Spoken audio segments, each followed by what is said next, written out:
DJ Moral Stories.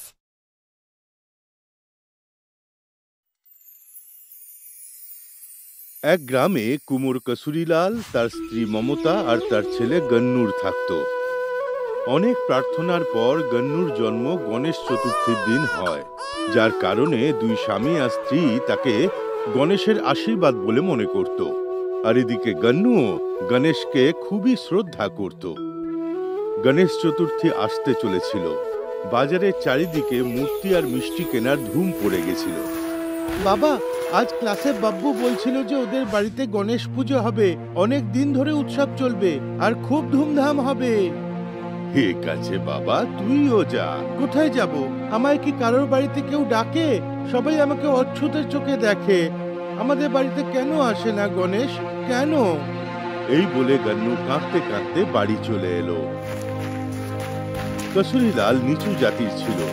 ও সব উৎসবে মূর্তি তৈরি করত, কিন্তু কোনো পুজোতেই ওর পরিবারে সামিল হওয়া মানা ছিল। কোনো রকম উৎসব ওরা উদযাপন করতে পারবে না, কারণ তাতে গ্রামের উঁচু জাতির লোকেদের খারাপ লাগতো। কিন্তু তার মূর্তিগুলো এত সুন্দর হতো যে লোক তার জন্য অন্য কোথাও যেত না। কিন্তু এই ব্যাপারটাই কেওড়া মূর্তিওয়ালার পছন্দ ছিল না। আরে অকর্মা ঢেকি, একটু তাড়াতাড়ি হাত চালা বাবা। মূর্তি এই বছরে পুজোর জন্য চাই, পরের বছরের জন্য নয়। আর এই মূর্তিগুলোর মুখে হাসি নেই কেন? এইবার বুঝতে পারছি যে লোক কেন আমাদের কাছে আসে না। তার উপর কাসুরির মূর্তিগুলো তৈরি করার সময় ভাঙেও না। যাকে দেখো ওর কাছেই যায়। এরকম চলতে থাকলে হয়ে গেল আমার গণেশ চতুর্থী। রাতের বেলায় পেরু কাসুরির মূর্তি বানানোর জায়গায় যায়। মূর্তি বানানোর ভালো মাটি পাল্টে বাজে কাদা মাটি রেখে দেয়।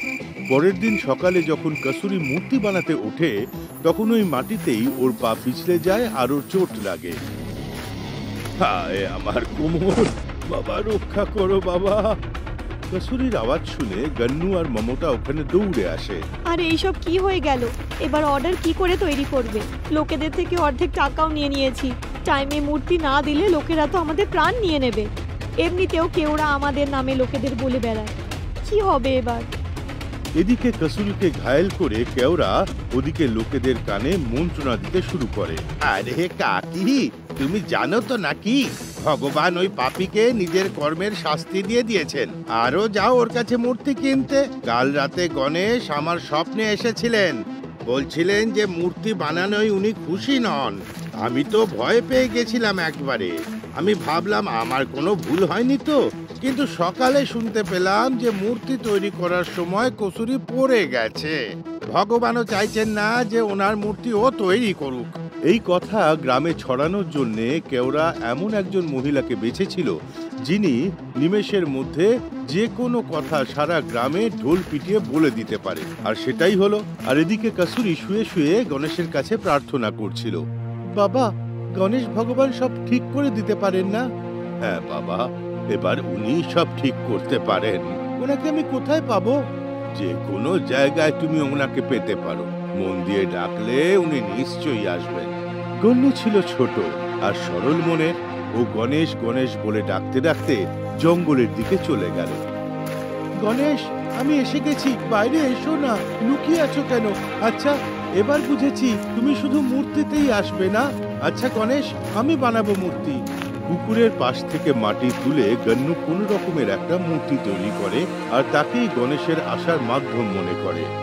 কিন্তু হঠাৎই বৃষ্টি চলে আসে আর মূর্তিটা গলে যায়। গন্নু আবার মূর্তি তৈরি করে, কিন্তু আবার একই ঘটনা ঘটে। এরকম ভাবে 3 বার হওয়ার পর মূর্তি একই রকম থেকে যায় এবং জল তা কিছুই করতে পারে না। পেছনে তাকিয়ে গন্নু দেখলো যে একটা হাতি তার শুঁড়ে একটা বড় পাতা নিয়ে গন্নুর মাথার উপরে ছত্র ছায়া হয়ে দাঁড়িয়ে আছে। গন্নু নিজের ছোট মূর্তিটা নিয়ে মূর্তি বানানোর জায়গায় গিয়ে বসে পড়ে। গণেশের সাথে কথা বলতে বলতে সে ঘুমিয়ে পড়ে। আর যখন তার ঘুম ভাঙে, তখন দেখে সব মূর্তি তৈরি হয়ে গেছে। মূর্তিগুলো কেমন হয়েছে গন্নু? একটু ব্যাকাটারা হয়ে গেছে না? সে তো হয়েছেই, কিন্তু তুমি একবারে মূর্তি বানিয়ে নিলে, শুকিয়েও নিলে আর রঙও করে দিলে। আচ্ছা গণেশ, তুমি হয়তো হাঁপিয়ে গেছো না? দাঁড়াও, আমি তোমার খাওয়ার জন্য কিছু আনছি। হ্যাঁ, আমার খুব খিদে পেয়েছে। আমার পেটটা দেখো। গন্নু ভেতরে গিয়ে দেখলো যে তার মা গণেশের সামনে চোখ বন্ধ করে পুজো করছে। গন্নু ভগবানের সামনে রাখা থালাটা তুলে এনে পুরো প্রসাদ গণেশকে খাইয়ে দেয়। পুজোয় বসা মমতা দেখতে পায় যে গণেশ প্রসাদ গ্রহণ করছেন। তখন ও চোখ খোলে। থালাটা কোথায় গেল? আরে শুনছো? দেখো না, তোমার বাপ্পা এসেছেন। দেখো না, ওঠো না বিছানা থেকে। যার পক্ষে বিছানা ছেড়ে ওঠা মুশকিল ছিল সে উঠে দাঁড়ায়। দুই স্বামী স্ত্রী গণেশকে ধন্যবাদ জানিয়ে পুজো করে। এবার আমাকে মূর্তি বানানোটা শুরু করতে হবে। দুজনেই মূর্তি বানাতে বাইরে বেরোয়। বাইরে হওয়া অলৌকিক ব্যাপার দেখে দুজনেরই চোখ ধাঁধিয়ে যায়। দোকানে লোকেদের ভিড় তখন উপচে পড়ছিল। সব মূর্তি সময়ের আগেই তৈরি হয়ে গেছিল। মূর্তিগুলোর মুখে একটা অদ্ভুতই চমক ছিল, যেন ভগবান স্বয়ং বসে আছেন। এইসব কে করেছে গন্নু? আমার গণেশ বাবা। আমি বলেছিলাম না, এটা হলো মূর্তির বাড়ি। আমার বন্ধু এখন শুতে গেছে, আর তাই জন্যই তো আমি এখন কাজ সামলাচ্ছি। পেরু লুকিয়ে সব শুনে নেয় আর গিয়ে কেওড়াকে বলে, জাদু মূর্তি। বাচ্চা তাই যা ইচ্ছা বলছে, কিন্তু এতগুলো মূর্তিও বানালোই বা কেমন করে? মূর্তিগুলো চুরি করে নি, দেখি না কি জাদু হয়। গন্নু মূর্তিটাকে বুকে জড়িয়ে শুয়েছিল। কেওড়া গিয়ে মূর্তি চুরি করে নিজের বাড়িতে নিয়ে আসে আর ঘুমিয়ে পড়ে। হঠাৎই ওর কানে চি চি আওয়াজ আসে। ও চোখ খুলে দেখে যে চারিদিকে শুধু ইঁদুর আর ইঁদুর। বাঁচাও, বাঁচাও, এতগুলো ইঁদুর! তখনই কেওড়ার বাড়ি নড়তে থাকে। কোন রকমে দরজার দিকে পালায়, কিন্তু ওখানে হাতির দল ওকে মারার জন্য দাঁড়িয়েছিল। এইসব কি হচ্ছে হঠাৎ করে? তখনই মূর্তি থেকে একটা আলো বেরিয়ে আসে আর ভগবান প্রকট হন। আমার ভক্তদের সাথে ছলনা করলে আমি তাদের কখনো ক্ষমা করি না। কিছু টাকার লোভে তুমি লোকেদের মনে খারাপ চিন্তা ঢুকিয়েছো, ভগবানের ভয় ঢুকিয়েছো। এবার দেখো ভগবানের ভয় কি হয়। আমাকে ক্ষমা করে দাও প্রভু, আমি ভুল করেছি। আপনি ক্রোধিত হবেন না। আমি আমার ভুল সবার সামনে স্বীকার করে নেব। আর এবছরের গণেশ চতুর্থী কুমোর কসুরিলালের বাড়িতেই হবে, যেখানে সবাই আসবে। আর এরকমটাই হয়। সব গ্রামবাসীরা কসুরিলালের কাছে ক্ষমা চেয়ে নেয়। কেওড়া গন্নুকে তার গণেশের মূর্তি ফিরিয়ে দেয়। পুরো গ্রাম জাতিভেদ ভুলে একসাথে গণেশ চতুর্থী পালন করে। গন্নু, এখন সবাই তোমার বন্ধু হয়ে গেছে। তোমার মতো আরো বাচ্চাদের সাহায্য করতে আমাকে যেতে হবে, কিন্তু তুমি যখনই আমাকে ডাকবে আমাকে এখানেই পাবে। জয় গণেশ দেবা। নির্জন রাতের কথা। মানুষ আনন্দে ঘুমোচ্ছিল আর পুরো এলাকা শান্ত ছিল। তখনই হঠাৎ করে আবহাওয়া পরিবর্তন হয়। প্রবল বাতাস বইতে শুরু হয় আর গ্রামের কুয়োর কাছে দাঁড়িয়ে একটি ডাইনি কাঁদতে থাকে।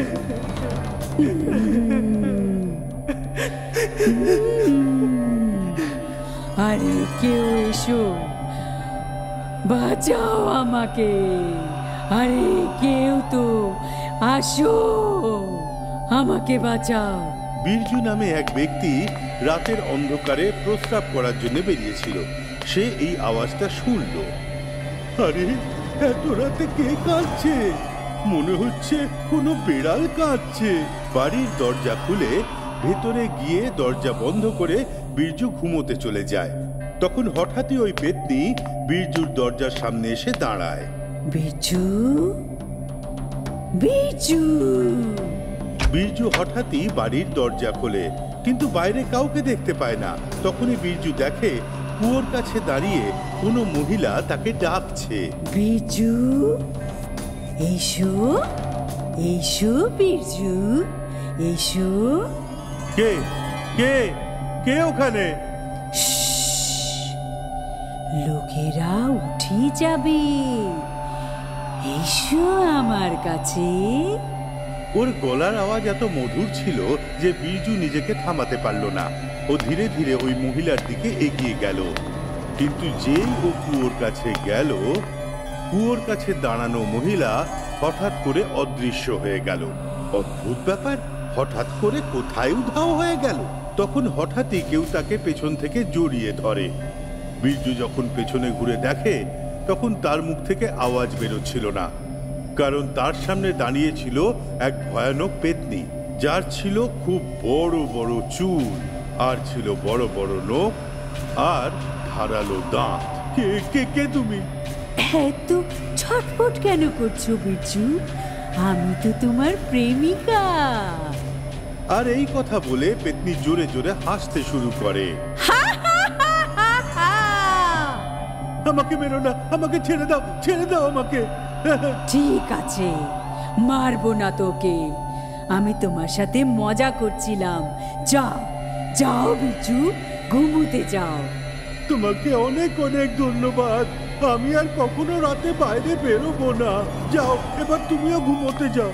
এই কথা বলে বিরজু কুয়োর কাছ থেকে দূরে এগোতে থাকে। তখনই পেছন থেকে ওই পেতনি দৌড়ে বিরজুর কাছে গিয়ে আবার বিরজুকে জড়িয়ে ধরে।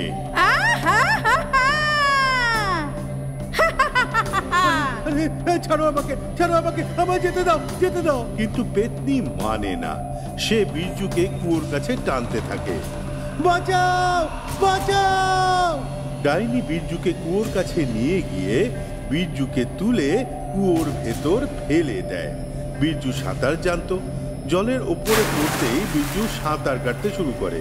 এই দেখে পেতনিও জলে ঝাঁপিয়ে পড়ে আর ও বিরজুকেও জলে ডুবিয়ে দেয় আর নিজেও ডুবে যায়। এই কাহিনী হলো কোলামপুর গ্রামের। এই গ্রাম অন্যান্য গ্রামের মতোই সাধারণ গ্রাম ছিল, কিন্তু প্রতিদিন গ্রামে যা ভয়ঙ্কর ঘটনা ঘটছিল সেগুলো মোটেই সাধারণ ছিল না। প্রতিদিনই গ্রামের মানুষ কোথাও না কোথাও বা কারোর না কারোর লাশ পেত।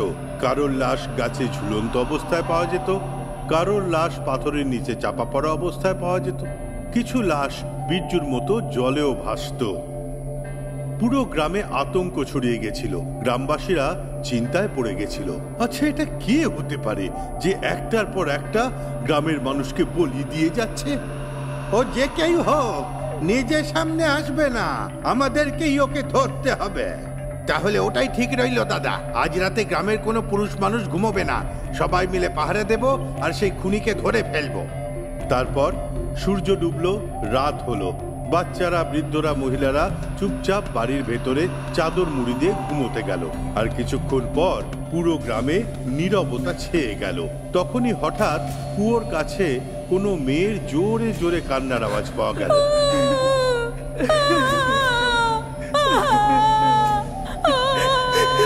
লুকিয়ে থাকা গ্রামবাসীরা সেই আওয়াজ শুনে দৌড়ে দৌড়ে কুয়োর কাছে পৌঁছে গেল আর ওরা ওই মেয়েটাকে ঘিরে ফেললো। জ্যাঠামশাই, মামা, শুনুন শুনুন, আমি কুয়ো থেকে জল ভরতে এসেছিলাম। ঘটনাক্রমে আমার গলার চেন কুয়োতে পড়ে গেল। বেশি নিচে হবে না, কেউ লাফিয়ে আমার চেনটা নিয়ে এসো। গ্রামবাসীরা রেগে যায়। আরে এটাই তো সেই পেতনি যে গ্রামের লোকেদের মেরে ফেলছে, ধরো ধরো একে। গ্রামবাসীরা সেই মেয়েটাকে ধরে নেয়। আরে আমি ডাইনি নই, আমার নাম বিমলা। গ্রামের বাইরে বাড়ি আছে আমার। যে লোককে মেরে ফেলেছে সে আমার যমজ বোন হচ্ছে, আমার বিশ্বাস করো। আরে দাদা, এই পেতনি আমাদের বোকা বানাচ্ছে, একে বেঁধে ফেলো এখনই। তারপর সেখানেই গ্রামবাসীরা কুয়োর পাড়ে ওই মেয়েটাকে দড়ি দিয়ে বেঁধে দিল। পরের দিন সকালে এক মহিলা গ্রামের লোকের কাছে এসে কাঁদতে লাগে। ঈশ্বরের জন্য আমার মেয়েকে ছেড়ে দাও। তুমি কে? আমি হচ্ছি বিমলার মা, যাকে আপনারা বেঁধে রেখেছেন। ডাইনি বিমলা নয়, কমলা হচ্ছে। আসলে কমলা আর বিমলা যমজ বোন হচ্ছে। হয়তো এই জন্যই আপনারা প্রতারিত হয়েছেন। গ্রামবাসীরা মেনে নিল আর বিমলাকে ওরা ছেড়ে দিল। আমরা তো বিমলাকে ছেড়ে দিচ্ছি, কিন্তু কমলাকে আমরা ছাড়বো না। তাকেও কিছু করবেন না, সে নিজের মন থেকে কিছু করছে না। গ্রামের বাইরে বাস করা একটি তান্ত্রিক তাকে বশীভূত করেছে আর সে তার মাধ্যমে মানুষের বলি নিচ্ছে।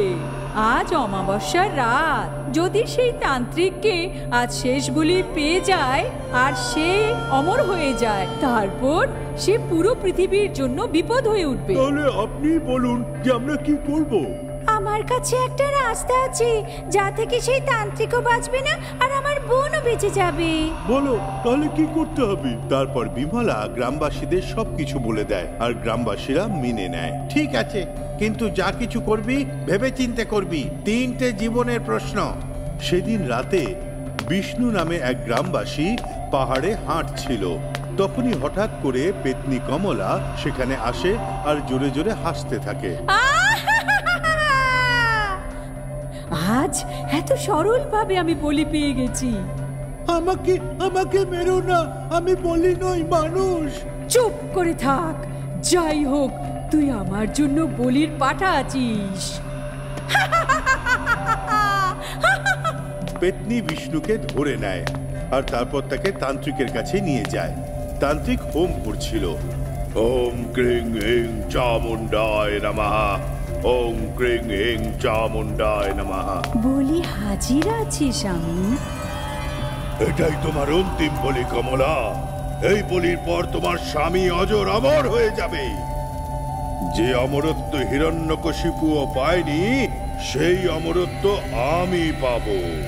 এই পুরো ব্রহ্মাণ্ডের রাজত্ব করবে তোমার স্বামী। আমি মন্ত্র উচ্চারণ করব আর তুই এই বলি অগ্নিকে অর্পণ করবি।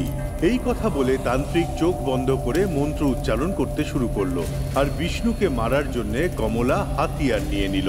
তখনই পেছন থেকে গ্রামবাসীরা এসে যায় আর চুপচাপ পেতনি কমলাকে পেছনে টেনে নিয়ে যায়। কমলার জায়গায় ওর বোন বিমলা দাঁড়িয়ে যায়, যে পুরো কমলার মতোই রূপ ধারণ করে। ভয় করবে না কৃষ্ণ, আমি তোমার নয়, এই তান্ত্রিকের বলি নেওয়ার জন্য এসেছি। তান্ত্রিক তার চোখ খুলে রেগে গিয়ে বলে, বলির জন্য এত বিলম্ব হচ্ছে কেন? শুভ সময় তো চলে যাচ্ছে রে পেতনি।